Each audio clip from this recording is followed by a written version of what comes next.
President Muhammadu Buhari has stated that Nigeria's problem is not ethnicity or religion as widely believed.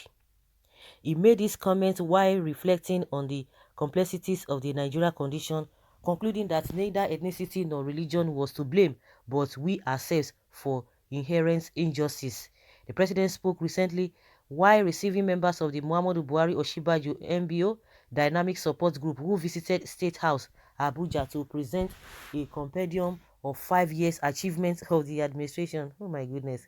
President Buhari went into the trajectory of his struggles to get justice at the court after disputed results of presidential elections in 2003, 2007, and 2011, submitting that people who ruled against him were of his own ethnic stock and religious persuasion, while those who stood up for him were of other faith and ethnicity.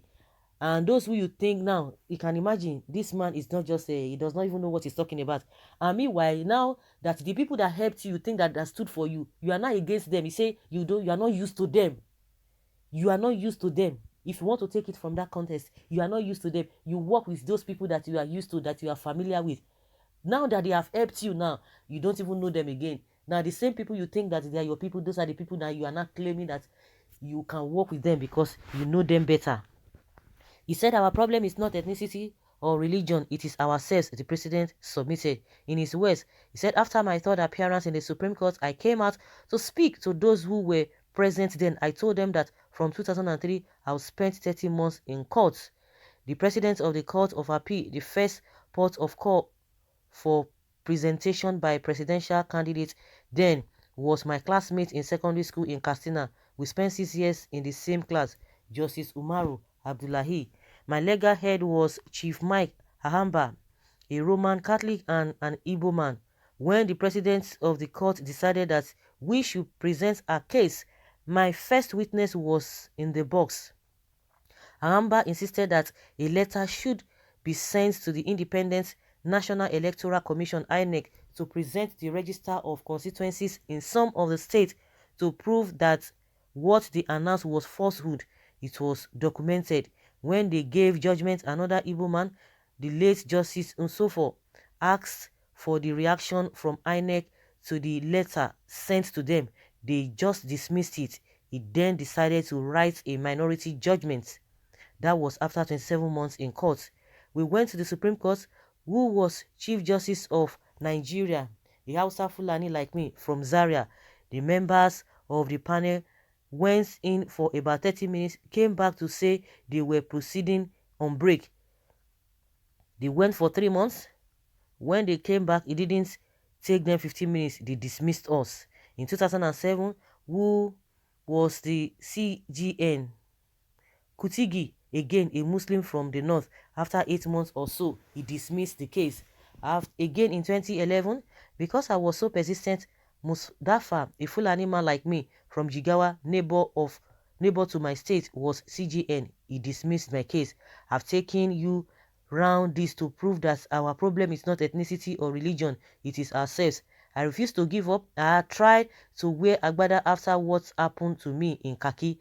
Something was done to me because I did something to others. You know it. In the end, I myself was arrested, sent to detention, and they were giving back what they had taken. I was there for 3 months and a quarter years. This is Nigeria. I hope historians and intellectuals would document this because it is a fantastic state of political development. Let our grandchildren and great-grandchildren see how we came along. Like, seriously? We didn't even get it easy as other people think. Not because God has given us great population and resources. We have suffered along the line. I try to mention these things because you got yourselves together, use your resources, energies without any input from me. I cannot thank you enough. I'm very grateful to you and to Nigerians because in 2019 I visited all the states, the people that turned out to see me across the country because I'm dedicated to serve Nigeria and Nigerians. The love is genuine. Thank God that over the years they can't accuse me of corruption, and I've been everything: Governor, Minister of Petroleum, resources, head of state, president, and in my second term, I thank you that nobody forced you, but you got together, use your energy, time, and resources. I thank you very much, and I assure you, history will do you justice. Well, you can praise yourself to high heavens. Everybody has history. Let everybody begin to come. They begin to give you what and what they have passed through. So nobody should come here and be boboing us. With all of these things that you have talked about, I, as a person, I've suffered enough in this country, and I know what we are still going through with all these your policies here and there. Forget it. There are a lot of people who are working, who you are giving some kind of treatment. They are working under you. They are working on your behalf to make sure that they recruit people. They give all manner of things. You are talking of corruption. With all these things, that what is corruption? Is corruption is only to take money? Is corruption, what nepotism is corruption? Nepotism is when you demote some people and you take other people who are at the back, you jump them forward because you said they are close to you. What are you telling us? See the situation and see how people are dying here and there. What are we talking about? We have always had psychophants. We always have psychophants that always do anything. You are telling us that you contested 3 times. The third time, the fourth time you contested, people helped you. All the 3 times you're always getting all this, what have you, the votes that you're always getting. Those ones, they just cashing into all of those things. They use that as an excuse to bring you in. Because when you see the calibers of people who have been voting for you, we can see them. Do they know their right from their left? So those who want to see cashing into the system, they use that as an example, and they came together and they brought you, because those who you have been using have been voting for you. They never made you to get to the position you are talking about. Everybody has a story. With all this, we are talking about millions of people. You want to remove 100 million people out of poverty. What does that tell you?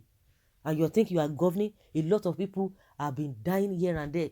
You say you are going around. Of course, you can blow your trumpets, and psychophants will always be psychophants. Those who are coming to you, they are gaining something.